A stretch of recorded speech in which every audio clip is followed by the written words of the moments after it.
ఆ, ఆ, ఏం లేదు మూర్తి. ఏమి జరగలేదా? కలర్ కలర్ గా బయట వేసుకొని ఎవరు కళ్ళకు రాలేదా? రాలేదే. ఎవరిని వాటేసుకోలేదు, వాటేసుకోలేదు, ముద్దు ఇవ్వలేదు, ముద్దు ఇవ్వలేదు, అయితే ఏమి జరగలేదు. ఏది జరగలేదు. అయితే నేను ఇక్కడికి రాలేదు అంతే కదా? అవును. ఆగు. మూర్తి చచ్చిపోయి చాలా సేపు అయిందండి. అన్ని ఆనందంగా కళ్ళ కానీ ఏమి లేవండి.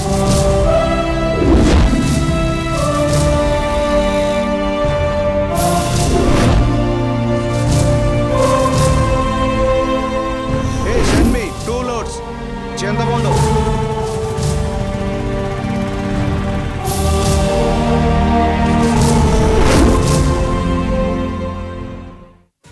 ఏ భిక్ష రా రా రా రా రా. ఏంటి అడుక్కునే వాడిని పిలిచినట్టు పిలుస్తున్నావు? నా పేరు ఇప్పుడు భిక్షాధిపతి కాదు, లక్షాధిపతి.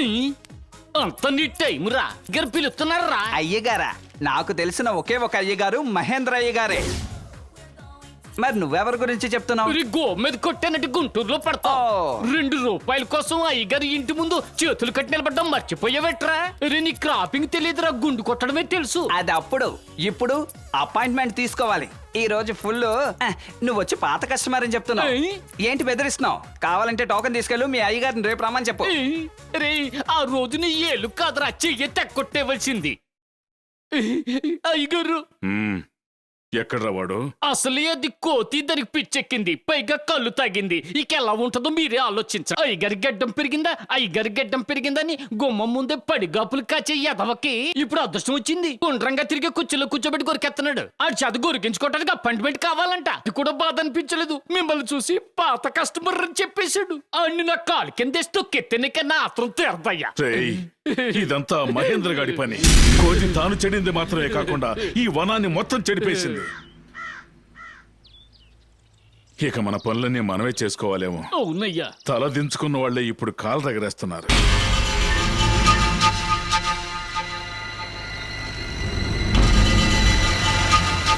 ఏంటి అలా చూస్తున్నారు? వాళ్ళిద్దరు లవ్ చేసుకుంటున్నారు. ఏంటి లవ్ చేసుకుంటున్నారా?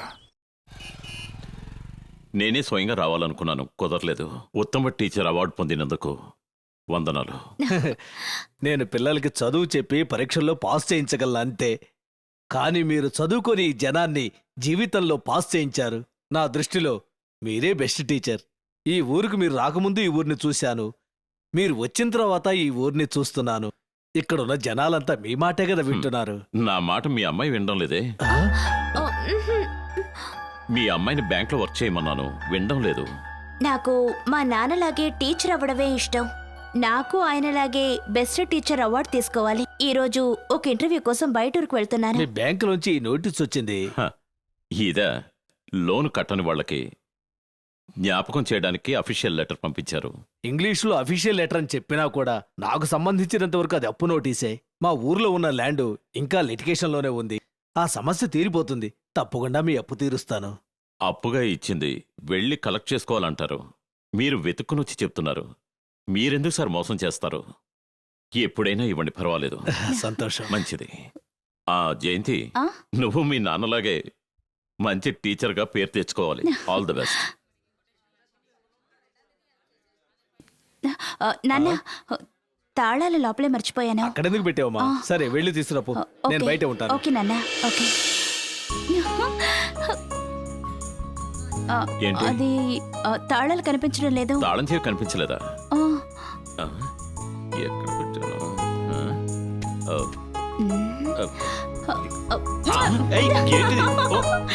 ఎవరన్నా ఇది ఫైల్ ఇచ్చింది? ఏం జరగలేదు, ఏం జరగలేదు. లిప్స్టిక్ ఇక్కడికి ఎవ్వరూ రాలేదు. నల్ల చీర కట్టుకొని ఎవరూ రాలేదు. నిజానికి నేను కూడా ఇక్కడికి రాలేదు. మూర్తి చచ్చిపోయి చాలా సేపు అయిందండి. 4 సంవత్సరాల్లో బ్యాంక్ ఇంత డెవలప్ అయిందంటే చాలా ఆశ్చర్యంగా ఉంది. ప్రజలు మన మీద పెట్టుకున్న నమ్మకమే ఇదంతా. నా చెల్లెలు లక్ష్మికి పెళ్లి కొడుకుని చూశాను.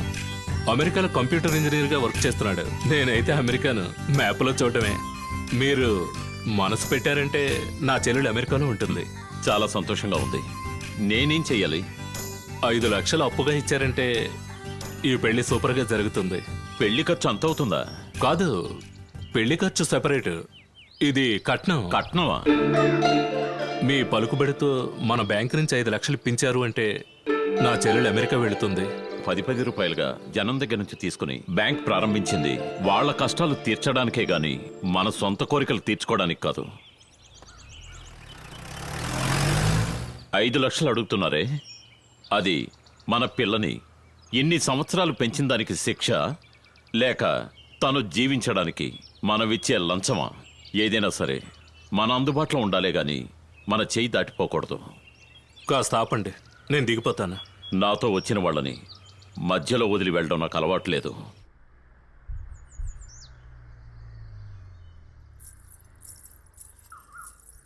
అన్నయ్య ఇంటికొచ్చి వెళ్ళండి అన్నయ్య.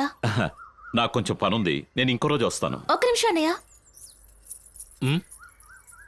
అమెరికాను అంబాజీపేట చెల్ల ఏ ఊళ్ళో బతుకుతుందనేది ముఖ్యం కాదు, ఎలా బతుకుతుందనేదే ముఖ్యం. కట్నం కోసం ఆశపడకుండా కంటికి రెప్పలా చూసుకునేవాణ్ణి చూడు.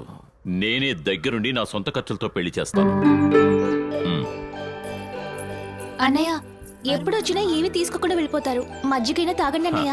అన్నిటినీ కలిపి పెళ్లి రోజునే తీసుకుంటానమ్మా. పెళ్లి రోజు తర్వాత ముందు ఇది తీసుకోండి.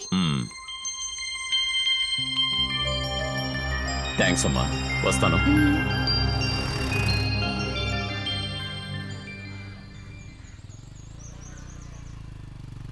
భగవంతుడా.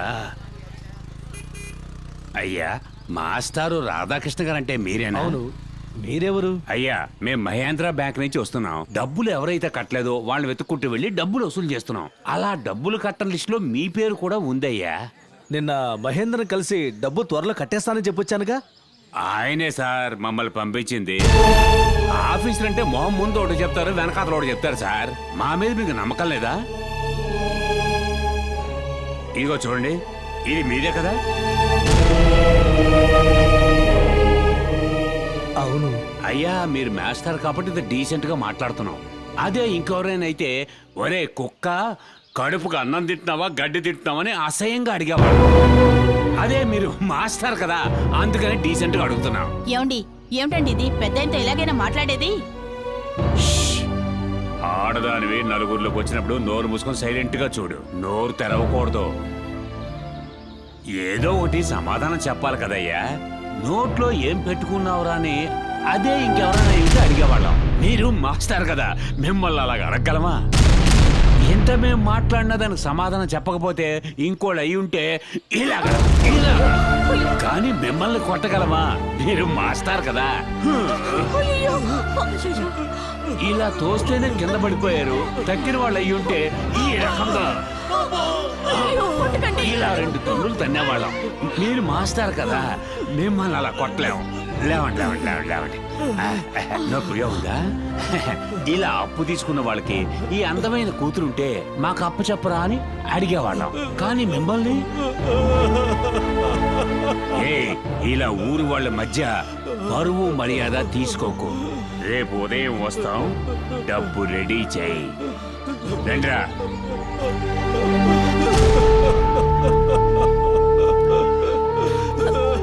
ఏడవకండి, ఏడవకండి మాస్టారు, ఏడవకండి.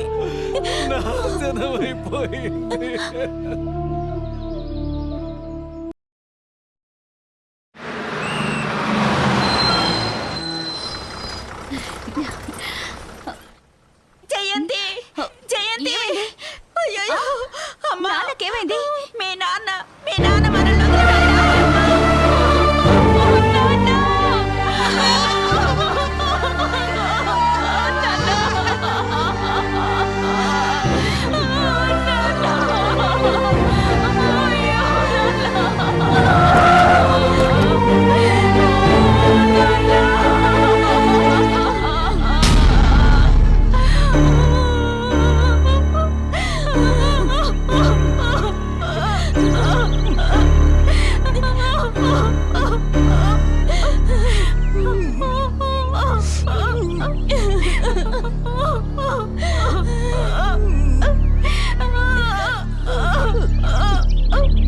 అన్యాయంగా ఇలా చంపేశారే. కష్టాల్లో ఉన్న వాళ్ళకి డబ్బిచ్చినట్టుగా ఇచ్చి గొంతు నిలివి చంపేశారే. ఎవరిని పట్టుకొని ఏం మాట్లాడుతున్నావు? ఈ పెద్ద మనిషితోనే మాట్లాడుతున్నాను. నోరు ముయ్యవే. ఇక ఆయన గురించి ఒక్క మాట అన్నా నేను ఊరికే ఉండను. జాగ్రత్త. ఏయ్, నీకు ఆయన గురించి ఏమీ తెలియదే, అందుకే ఇలా మాట్లాడుతున్నావు.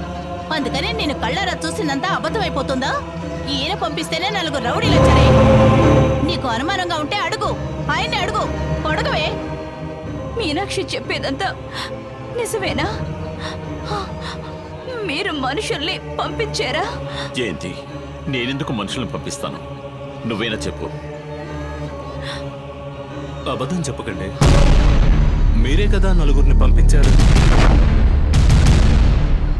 రే కుమార్, ఎందుకు అబద్ధాలు చెప్తున్నావు? ఏమైంది నీకు? నేను నీలా ఉండలేను. ఒక ప్రాణాన్ని కాపాడడానికైతే నిజాన్ని దాచిపెట్టచ్చు. ఇక్కడ ఒక ప్రాణమే పోయిందిగా. నేను చెప్పాల్సింది చెప్పే తీరుతా. రేయ్, జయంతి, సారే నలుగురిని పంపించారు. నేను వద్దు అని చెప్పి చూశాను. మాస్టర్ డబ్బిస్తే సరే, లేదంటే 4 తన్ని తీసుకురండి అన్నారు. ఏయ్, ఎందుకు అబద్ధం చెప్తావు? నిజమేగా? ఎందుకు ఇలా కోపడుతున్నారు? మనుషుల్ని మీరే పంపించారు కదా? జయంతి, నా మీద ఎందుకు నింద వేస్తున్నాడో తెలియలేదు. వీడు అబద్ధం చెప్తున్నాడు. వీడిని నమ్మద్దు. దేన్ని నమ్మొద్దంటున్నారండి? మీతోనే ఉంటున్నవారు మీరు లేనప్పుడు అబద్ధం చెప్పండి.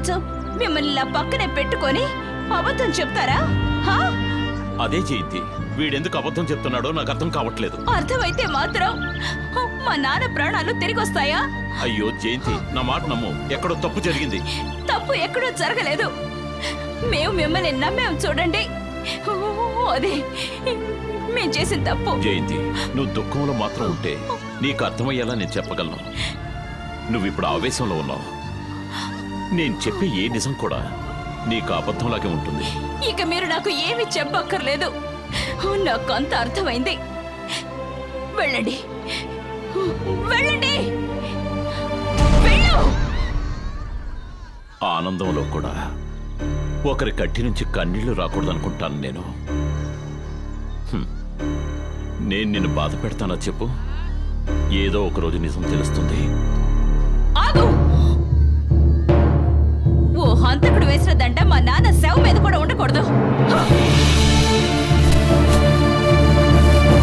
ఏయ్, ఏంటి చాలా వారుగా చేస్తున్నావు? ఆగుమూర్తి,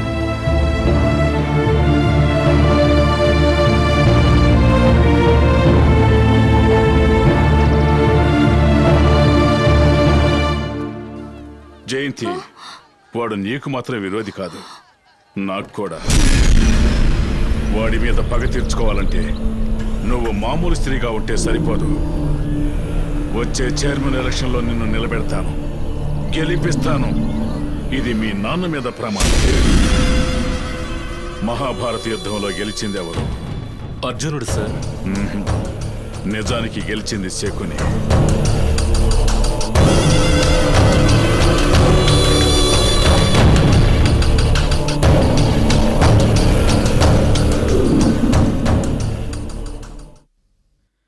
ఎలక్షన్లో నిలబెట్టింది మాత్రం మార్తాండే, కానీ గెలిపించింది మహేంద్ర గారే. జనాలు ఓటేసింది ఈయన చెప్పినందువల్లే.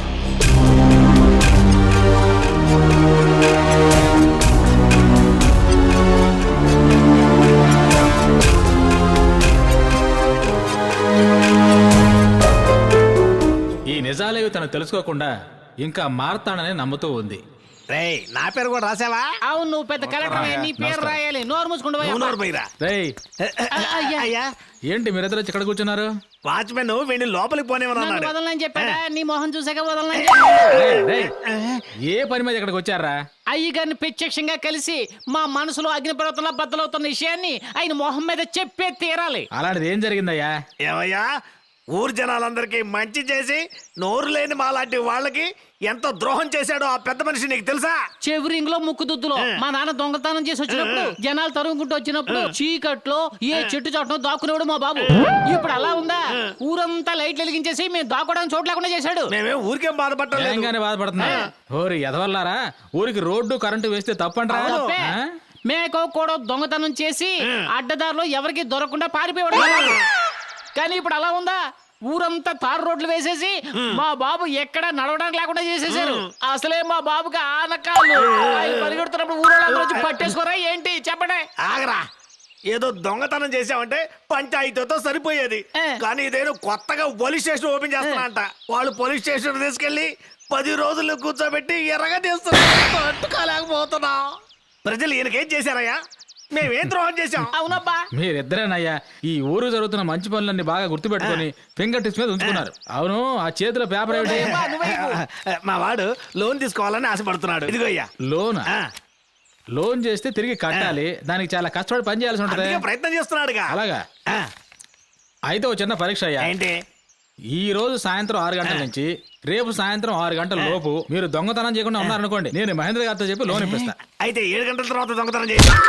చీనయ్యబ్బా, నువ్వు అసలు మారవా? అయ్యా ఇల్లొత్తామయ్యా, ఓ దండం పడై. కదరా ఆయన పడై. వస్తావయ్యా. పదబ్బా. మహేంద్ర గారు ఈ ఊరికి వచ్చిన తర్వాత దొంగనాయాళ్ళు కూడా మంచి నాయాళ్ళుగా మారాలనుకుంటున్నారు.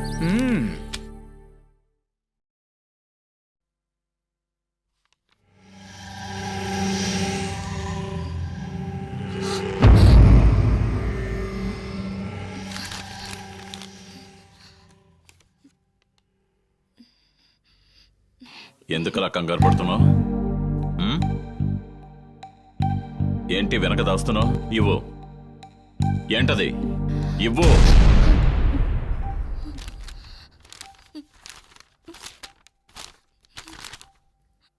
పోలీస్ కమిషనర్ గారికి నా ఆత్మహత్యకి ఎవరూ కారకులు కాదు. దీనికి బాధ్యత నాదే. నేనే తీసుకున్న నిర్ణయం. దీనికి సంబంధించి మా అన్నయ్య మహేంద్ర గారిని పోలీస్ ఎంక్వైరీ కానీ ఇరికించడం గాని చెయ్యకూడదని వినయంగా కోరుకుంటున్నాను. ఈ నిర్ణయాన్ని నేనే స్వయంగా తీసుకున్నది. ఏంటమ్మా ఇది? ఇలాంటి నిర్ణయం తీసుకున్నావే? నన్ను క్షమించండి అన్నయ్య. నన్ను వాసుని కలుపుతారనే నమ్మకం నాకుంది, కానీ నాతో పాటు దురదృష్టం కూడా ఉంది. నేను ఆశపడింది ఏది నా జీవితంలో దక్కలేదు కూడా. ఒకవేళ వాసు నాకు దక్కకపోతే నేను ప్రాణాలతో ఉండను. నాకు మంచి చేయాలనుకునే మీకు నా వల్ల ఎలాంటి సమస్య రాకూడదని నేను ఈ లెటర్ని రాశాను. మీ ఆడపిల్లలు బాగానే ఆలోచిస్తారు, కానీ ఇలాంటి తప్పుడు నిర్ణయాలు తీసుకుంటారు. అనుకున్నది వెంటనే జరగలేదని అదృష్టం దురదృష్టం అని మాట్లాడమేనా? ఎవరైతే తనను తాను నమ్ముతారో వాళ్లే నిజమైన అదృష్టవంతులు. అదృష్టాన్ని నమ్ముకున్న వాళ్ళు దురదృష్టవంతులు. కష్టాలు వచ్చినప్పుడు నువ్వు కృంగిపోకూడదని భగవద్గీతలో చెప్పారు. దేవుడు మనం కోరుకున్నది వెంటనే నెరవేర్చాడంటే మన భక్తిని ఎక్కువ చేశాడని అర్థం. దాన్ని కొంచెం ఆలస్యం చేస్తే మనకి ఆత్మవిశ్వాసాన్ని ఎక్కువ చేస్తున్నాడని అర్థం. కలలే లక్ష్యం కావాలే గాని లక్ష్యం కల కాకూడదు. నువ్వు ఇలాంటి నిర్ణయం తీసుకునే సమయం కాదు, ఆత్మస్థైర్యంతో ఉండాల్సిన సమయం. నేను చెప్పింది జరిపించి చూపిస్తాను. నీకు